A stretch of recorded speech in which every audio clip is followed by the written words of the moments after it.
តោះបងប្អូនអ្នកគ្នាឥឡូវនេះខ្ញុំមកនិយាយបន្តិចចាពាក់ព័ន្ធជាមួយរឿងសង្គ្រាមជីវិតអរិយភេយាសម្រាប់ភាគទី45និយាយទៅអ្នកគ្នាវានេះគឺល្អមើលខ្លាំងមែនតើអ្នកគ្នាចឹងអ្នកគ្នាខមមិនម្នាក់មួយមើលថាចង់ដឹងថាទស្សនវិជ្ជាពេលនេះគឺមករបស់មន្ត្រាមកនិយាយពាក្យចោលជាមួយនឹងមន្ត្រារឿងអីគាត់ចង់សួរមន្ត្រាឆ្លាញ់គ្នាជាមួយនឹងសិនឬក៏ចង់ឲ្យមន្ត្រានឹងឈប់ធ្វើរឿងអីមួយចឹងអ្នកគ្នាតោះខមមិនទាំងអស់គ្នាមើលចង់ដឹងមួយយ៉ាងណាយ៉ាងណីចឹងណាបងអ្នកគ្នាសម្រាប់ឈុតនេះវិញគឺបងស្រីរបស់ហេងបានទៅ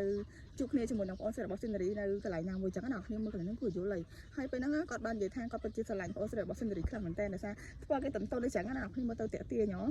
តែពេលហ្នឹងអ្នកតាពីដឹងថាមន្ត្រាក៏ដូចជាណាគេទៅដូចថតគាត់បានអញ្ចឹងគាត់បានផុសតាំងនៅក្នុងទូរស័ព្ទដើម្បីធ្វើឲ្យបងស្រីរបស់ហេងឈឺចាប់ទាំងទៅបងប្អូនអ្នកគ្នាខ្ញុំគិតថាមន្ត្រានឹងឲ្យរូបភាពហ្នឹងទៅបងស្រីរបស់ហេងដោយឡែកនៅក្នុងឈុតបន្ទាប់វិញយើងឃើញថាពាក់ព័ន្ធជាមួយនឹងមន្ត្រាក៏បាននិយាយថាហេតុតែអារម្មណ៍តណ្ហាឬក៏មហិច្ឆតាធ្វើឲ្យមនុស្សហ៊ានធ្វើគ្រប់យ៉ាងដើម្បីតែរឿងមួយហ្នឹងដើម្បីបំពេញ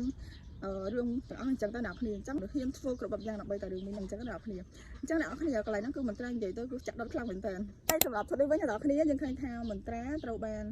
សិនរីយកទឹកមកខ្ទិលជះឬក៏កាមកៅយកជះធ្វើមន្ត្រាហ្នឹងខ្មាស់គេមែនតើអ្នកគ្នាប៉ុន្តែមន្ត្រាអត់ខ្វល់ហើយពេលហ្នឹងក៏សិននៅនឹងដែរហើយក៏បាននិយាយថាជាហើយអីបានជាអីមុខក្រាស់ម៉េះតាក់តងជាមួយនឹងប្តីយើងអីចឹងទៅណាត់ជួបគ្នាអីចេះចុះចឹងអ្នកគ្នាថាមុខក្រាស់អីចឹងទៅតែពេលហ្នឹងគឺមន្ត្រាបានគិតអីទេអ្នកគ្នាគឺគាត់បាននិយាយច្រើនទេសំខាន់គឺគាត់គិតតែម្យ៉ាងគឺគាត់ធ្វើមិនអាសិនរីហ្នឹងគឺពិបាកចិត្តចឹងណាបងប្អូនតែបងប្អូនអ្នកគ្នាអញ្ចឹងសម្រាប់វីដេអូនេះមានប៉ុណ្ណឹងទេអ្នកគ្នាកុំភ្លេចទស្សនាទាំងអស់គ្នាតាមរយៈប៉ុបបាយ័នរៀងរាល់ថ្ងៃច័ន្ទដល់ថ្ងៃពុធវេលាម៉ោង8ដល់ម៉ោង9យប់ចាអរគុណច្រើន